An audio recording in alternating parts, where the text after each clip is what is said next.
The way we receive information, the way we receive experience is a choice.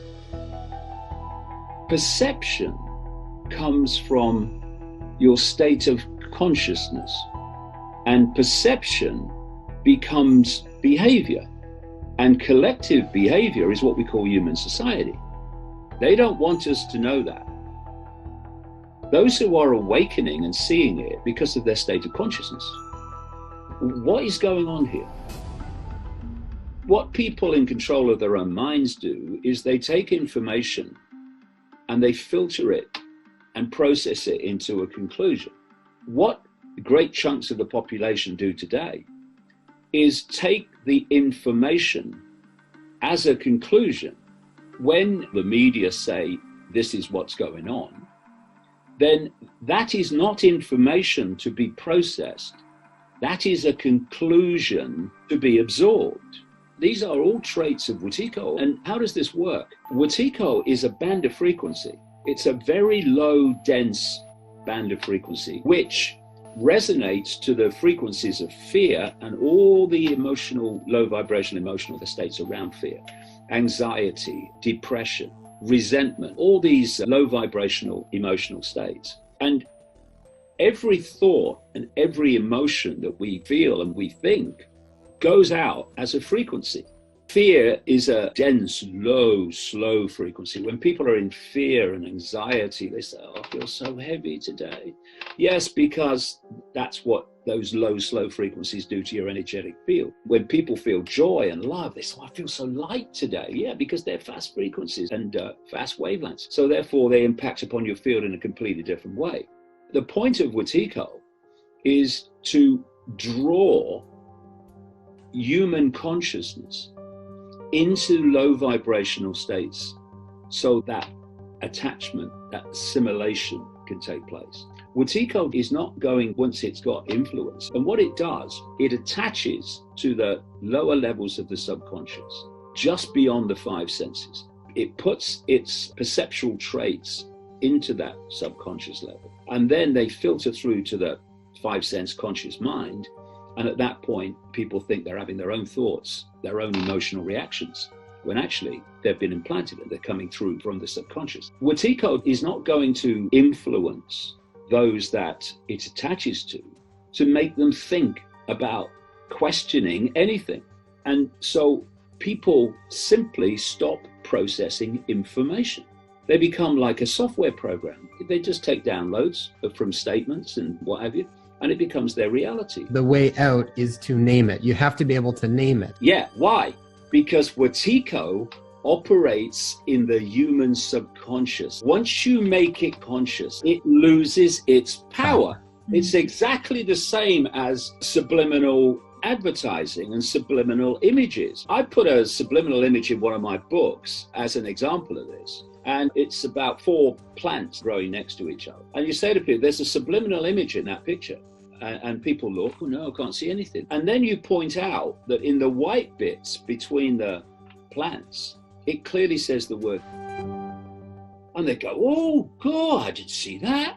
Now here's the point. From that moment on, every time they look at that picture, the subliminal is the first thing they see, because they brought it out of the subconscious to the conscious, and therefore it loses its power. It's just a way of saying acknowledge its existence, because it's in the subliminal, the subconscious, that Wetiko operates, because it wants you to believe that your thoughts and your opinions are your thoughts and opinions. It doesn't want you to realize that actually they're being fed to you. They don't want us to know how our perceptions, through a process of attraction, like frequency attraction, our perceptions become our experience. So they don't want us to know that our perceptions create our reality. And the idea is that people are kept in ignorance of how they interact with reality and how they can control reality, how they can start living life instead of life living them in their ignorance of how reality works. The nature of reality, the nature of the I, the eternal nature of life, the fact that this tiny band of frequency that we call the human world. That's what it is. It's a tiny band of frequency, ridiculously narrow, actually, especially the visible part of it, visible light. This is not what the rest of infinity is like. The rest of infinity is dominated by love, by joy, by happiness. Yes, there are pockets like this one. This is not how life is. We are caught in something that is not like the rest of infinite possibility, infinite potential. We shouldn't confuse life per se with life in this little band of frequency we call the world. And talking about this awakening, people look at it, maybe just starting to go through this process, and they say, it's not happening fast enough. Why aren't more people waking up? And you go, you should have been with me in 1990, 91, 92, 93, 94, 95, 96. And you would realize that what's happening now is a revolution of awareness happening before our eyes. And more people are going to be affected. This is a manifestation of the truth vibrations. The more people that open their heart and impact upon this field that connects everything with high vibrational energy, is being infused into the field, into this human world field. It is. Everything is a reflection of everything else. Whatever's happening in the realm of consciousness expresses itself in the world of holographic, illusory physical reality. We're all connected. We're all one. We're all fish swimming in the same sea. We are connected by this ocean of consciousness that connects all things. This field of consciousness is all possibility. It's all potential. To celebrate your uniqueness is to celebrate the oneness of everything. We are unique points of attention within that connected awareness, and we need to celebrate that uniqueness of self. You know you're part of a great whole. You know that we're all ultimately each other, but we are unique expressions of it. What transformed my perception, what transformed my life, was a simple transformation of self-identity. The awakening process, what awakens us and what woke me, was not all the minutiae again of the spiritual process. It was a simple thing.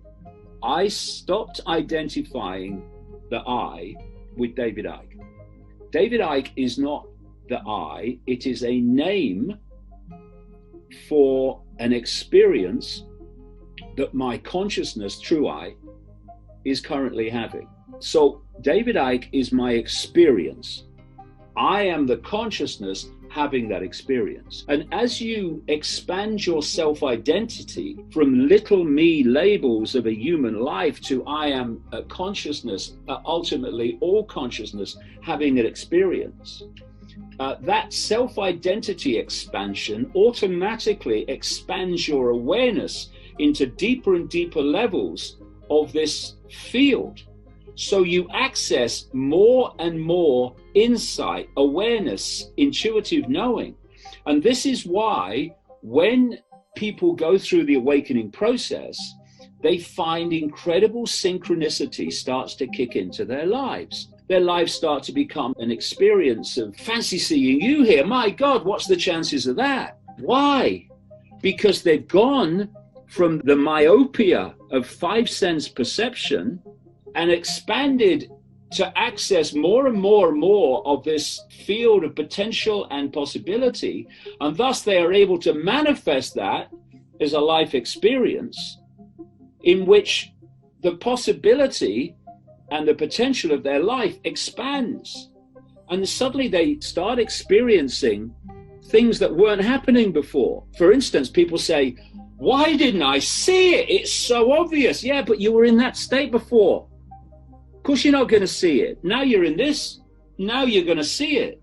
I've got this synchronicity in my life. Amazing coincidences keep happening. Yes, because you're accessing more and more of potential and possibility in the field. Life stops living you and you start living life. It is so much simpler than people realize. The energy that is love is the balance of all things. Wherever love is infused, balance is manifested. So much trauma that people have in their energy field and have in their memories, an infusion of the energy of love can break up those eddies of distortion in the energetic field that trauma brings and balance it all out. And as it's balanced out, the trauma is also balanced out. Love is the answer. Love is the answer to everything. And it's been lost in the academic mind and the scientific mind. the left brain intellect, which is compared with the consciousness of love, is a village idiot again. Love changes everything. Love is all.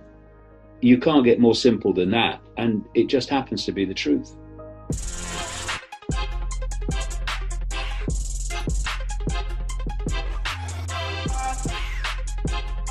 Yeah.